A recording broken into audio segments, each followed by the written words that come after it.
A very good morning to all our viewers. You're watching the morning news on CNN News 18. I'm Anjali Pandey here to take you through all the latest news and updates from across the nation and around the world. And just a day after his release, Delhi Chief Minister Arvind Kejriwal has raked up Prime Minister's age row. Arvind Kejriwal said that since several leaders of the BJP had retired at the age of 75, Prime Minister Modi will also do the same. Kejriwal also said that Prime Minister had earlier supported the idea of retirement from BJP at 75. In response, BJP Chief JP Nadda slammed Kejriwal and said that there is no rule of retirement age in the constitution of BJP. Union Home Minister Amit Shah also asserted that Prime Minister Modi will continue to lead even after he turns 75. In fact, Defence Minister Rajnath Singh also launched a scathing attack on Kejriwal, saying that Kejriwal knows that the BJP will win with a huge mandate this poll season and that is why he's scared to lose. Modi ji अगले साल 17 सितंबर को 75 साल के हो रहे हैं। BJP के अंदर मोदी जी ने 2014 में मोदी जी ने खुद ने रूल बनाया था कि बीजेपी के अंदर जो भी 75 साल का होगा उसको रिटायर कर दिया जाएगा। मूल क्यों ऐसा बोले हैं कि 75 के बाद मोदी जी को बदलेंगे? वो तय हो चुका है, नहीं बदलना है, बैठ जाइए।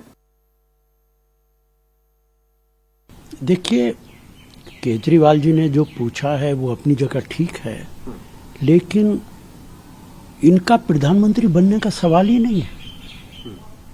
जो देश के हालात हैं, जिस तरीके से लोग बीजेपी के खिलाफ हैं, उसमें भारतीय जनता पार्टी की सरकार बनने का सवाल नहीं है। अगर एनडीए की सरकार नहीं बनती है तो प्रधानमंत्री कहां से बन जाएगा? ना अमित शाह बनेंगे, ना मोदी साहब बनेंगे। एक वेव है देश के अंदर, आंधी है भारतीय जनता पार्टी और एनडीए के खिलाफ। बीजेपी को इसका एहसास हो या ना हो, लेकिन ये एक बड़ा सच है कि देश के लोग अब उनको बर्दाश्त करने को तैयार नहीं।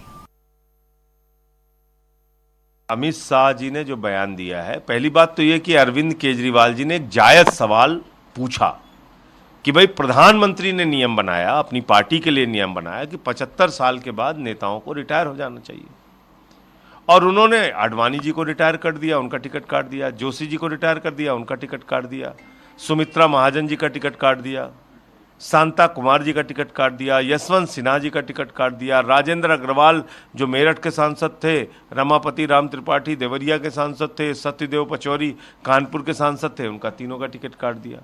तो जो नियम और कानून, जो सिद्धांत, जो विचार पार्टी के बाकी नेताओं के ऊपर लागू होते हैं, वो क्या मोदी जी के ऊपर लागू नहीं होंगे? ये एक जायज सा सवाल। और केजरीवाल ने कहा कि भाई 1 साल के बाद मोदी जी रिटायर हो जाएंगे, अमित शाह बनेंगे देश के प्रधानमंत्री। अब वो उस पर सफाई देने के लिए अमित शाह आ गए।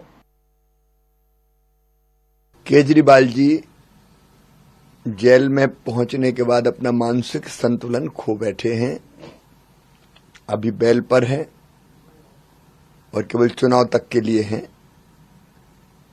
भारतीय जनता पार्टी के हम कार्यकर्ताओं के लिए राजनीति पद प्राप्ति का या स्वार्थों की सिद्धि का माध्यम नहीं है। देश की सेवा के लिए हम राजनीति करते हैं और जनता की भलाई के लिए, विकास के लिए हम लोग काम करते हैं।